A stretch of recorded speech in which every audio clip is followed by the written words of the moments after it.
పక్కా జగన్ దోస్తానా, ఇది open secret. Jaganmohan Reddy కోసం ఈయన అంతా ఇంత తాపత్రయపడు. ఎందుకు అంత తాపత్రయపడతాడు అని అంటే, చంద్రబాబు అంటే ఒక రకమైన కోపం. ఎందుకంటే దీనికి ఒక ఫ్లాష్ బ్యాక్ ఉంది. ఇప్పుడు ఆ ఫ్లాష్ బ్యాక్ చెప్పి మళ్ళీ నేను ఓవైసీ గారిని బాధ పెట్టదలుచుకోవాలి.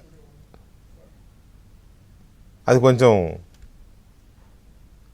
ఇబ్బందికరమైన ఫ్లాష్ బ్యాకే.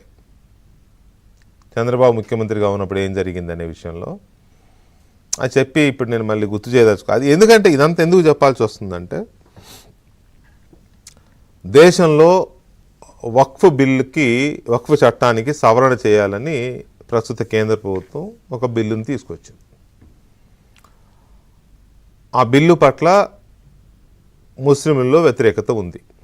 ఎందుకంటే వక్ఫ్ ఆస్తులన్నీ లాగేసుకుంటుంది ఇక కేంద్ర ప్రభుత్వం లాగేసుకుంటుంది అన్నట్లే. వీళ్ళు బీజేపీ లాగేసుకుంటుంది, లేకపోతే ఆర్ఎస్ఎస్ లాగేసుకుంటుంది. వాళ్ళు ఎందుకు లాక్కుంటారు? ఇది కేంద్ర ప్రభుత్వాలకు సంబంధించిన ఇష్యూ కదా. బిల్లులు పార్టీలు పెట్టవుగా, ప్రభుత్వాలు పెడతాయి.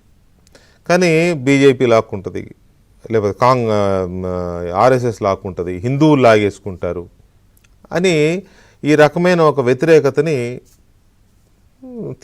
స్టాండ్ తీసుకున్నారు. తప్పలేదు. ఈ భారతదేశంలో ఈ డెమోక్రసీలో ఎవరు అయినా వాళ్ళ నిరసనని వ్యక్తం చేయొచ్చు, వాళ్ళ భావాలను వ్యక్తం చేయొచ్చు. అది కూడా మనం స్వాగతించాలి, గౌరవించాలి. వాళ్ళ అభిప్రాయాల్ని మనం డెఫినెట్గా రిసీవ్ చేసుకోవాలి. తప్పేం లేదు అందులో కూడా.